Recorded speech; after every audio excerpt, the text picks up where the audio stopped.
He scored 3 goals at a World Cup at 38 against a side trying to eliminate him, and he cried after the first one. Not from relief, not from the record, not because of the history he was making in real time in front of 70,000 people. Something else was happening. Something he kept to himself for 2 days, until the story found its own way out. This is what was really going on behind the most watched World Cup performance of 2026. Section 1. What happened? The date was June 16th, 2026. Kansas City. Argentina versus Algeria. Group J. The opening match of Messi's 6th World Cup, a number no human being has ever reached before him, and may never reach again. On that same evening, it happened to be the exact 20-year anniversary of Messi's first World Cup cap. June 16th, 2006, against Serbia and Montenegro. He was 18 years old, came off the bench, and scored. 2 decades later, same tournament stage, same shirt, same man, though everything else around him had changed completely. This was his 200th appearance for Argentina, only the 3rd player in the history of the sport to reach that number. And the 70,000 inside Arrowhead Stadium understood the weight of the moment without needing anyone to explain it. Messi played from the right, dropped deep to build, pressed, tracked. He moved like someone half his age and played like someone with nothing to lose. Then came the 17th minute, a left-footed strike from distance, unstoppable. Argentina 1, Algeria 0. He didn't run to celebrate. He didn't point to the sky. He stood still. He pulled his shirt up over his face, and behind it, he was crying. Not the kind of crying you see from a player who just scored a big goal. This was heavier, more private, the kind of emotion that wasn't meant to be visible. Section 2. The records he was breaking while he was breaking down. Before we get to what caused those tears, consider what was happening on the pitch around them. By the end of that night, Messi had scored 3 times, his first ever World Cup hat trick. Across 6 tournaments and 20 years, he had never done it before. Goal 2 came on the hour mark, composed, clinical. Goal 3 in the 76th minute, a curling left footer into the bottom corner, the kind of shot that looks like muscle memory because it is. Those 3 goals took his World Cup total to 16, drawing level with Germany's Miroslav Klose as the highest scorer in the history of the Men's World Cup.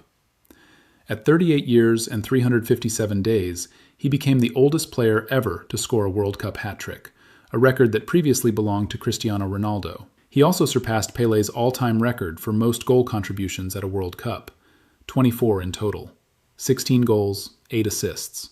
His 120th international goal, his 200th appearance, his first World Cup hat trick. All in one night. And when Scaloni substituted him with 10 minutes to go, the entire stadium rose, a standing ovation. Scaloni embraced him on the touchline and said 4 words, "I love you very much." Messi's teammates also let it all out. Enzo Fernandez said, "It's as if time never catches up with him." McAllister added, "If anyone thought this team was better without Leo, today it became clear he's our most important player." Yet, despite all of that, the records, the ovation, the embrace, the image that circulated everywhere the next morning was not a celebration. It was Messi, shirt over his face, crying in the 17th minute, and no one quite knew why. Section 3. The truth behind the tears. In the post-match press conference, a journalist asked him directly. His answer stopped the room. "Why did I cry? It was something completely unrelated to football. I went through some difficult days, but I'm grateful to the entire delegation and my teammates because they were always by my side, giving me a lot of strength to help me get through it." That was all he said. He offered no more detail. He didn't need to.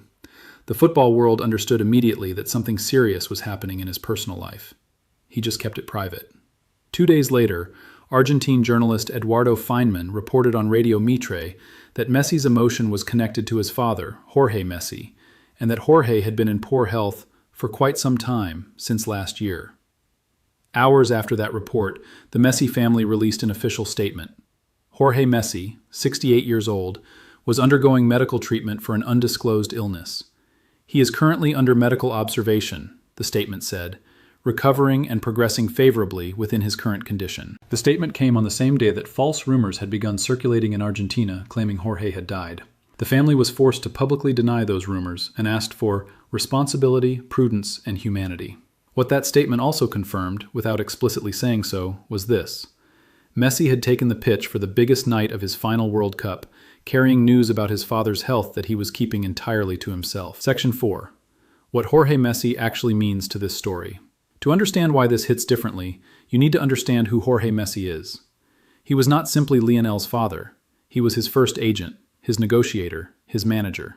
He was the man who accompanied an 11-year-old boy from Rosario to Barcelona in the early 2000s for a trial at La Masia, the trial that changed football history. Jorge negotiated Messi's contracts at Barcelona. He managed the transfers to Paris Saint-Germain and Inter Miami. He handled image rights, investments, real estate.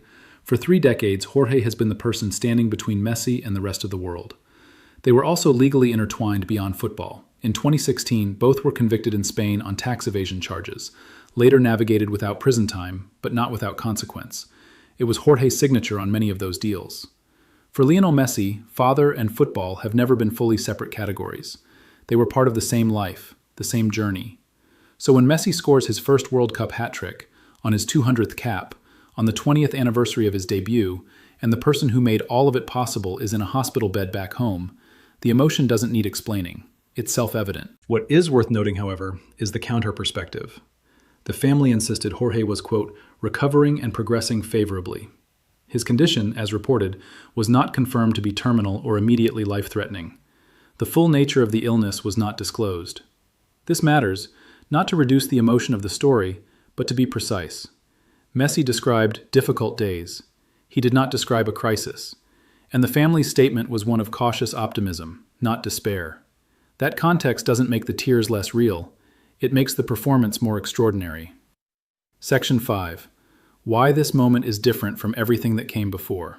Messi has played in 6 World Cups. He has won 1. He announced his retirement from international football in 2016, came back, and eventually climbed the mountain in Qatar 2022. Everything since then, as he himself said, has been a bonus. At 38, turning 39 during this tournament, this is the bonus of all bonuses. He said before the World Cup that he didn't make a public announcement about his return because this wasn't about breaking records, it was about closing doors the right way. This is the closing chapter. Everyone knows it. And everyone watching it knows they're watching it. The night against Algeria captured everything that makes this final act so hard to look away from. Messi refused to let his private pain stop him from showing up. His teammates, who knew what he was carrying, described protecting him, being alongside him, giving him strength. Scaloni said before the match, "Not only the Argentine population, but everybody, the whole planet wants to see him play." On that Tuesday night in Kansas City, the whole planet did. And what they got was not a farewell. It was another masterclass. 6 World Cups in, personal turmoil intact, 38 years old, and he scored 3 times in 76 minutes like it was his first summer. Enzo Fernandez's quote said it cleanly. He's enjoying it.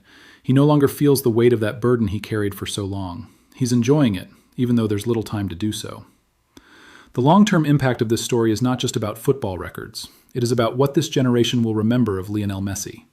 Not just Qatar 2022 and the trophy finally lifted, but this, 2026, Kansas City, 38 years old, a gravely ill father, tears that nobody understood until 2 days later, and still, 3 goals. That image, Messi, shirt over his face, crying alone in the 17th minute, will be one of the defining photographs of this entire tournament, not because of the record it preceded, because of what it quietly revealed. He carried something enormous onto that pitch, and he still delivered. That is the story beneath the hat trick. Football has produced many great players, a handful of legends, and perhaps 1 or 2 figures who exist in a different category altogether, where the athlete and the mythology are inseparable. Messi has always been in that final category, but what the 2026 World Cup is adding to that story is something new. The human being behind it. The father sitting in a hospital, the son playing in a World Cup, the tears in the 17th minute, the hat trick that followed. 20 years after he first wore that Argentina shirt, Lionel Messi is still writing the story, and right now, it's the most compelling chapter yet. One question worth sitting with. When this World Cup is over, however it ends, will this performance be the moment we remember most? Not the trophy lift in Qatar, not the Maradona comparisons, but this night in Kansas City, when he showed up for his country while carrying the hardest thing a person can carry. Let me know your answer in the comments. I read every single one. And if you want to follow every chapter of this tournament as it unfolds, because there are many more stories still to come, stay subscribed. We're going to be covering all of it.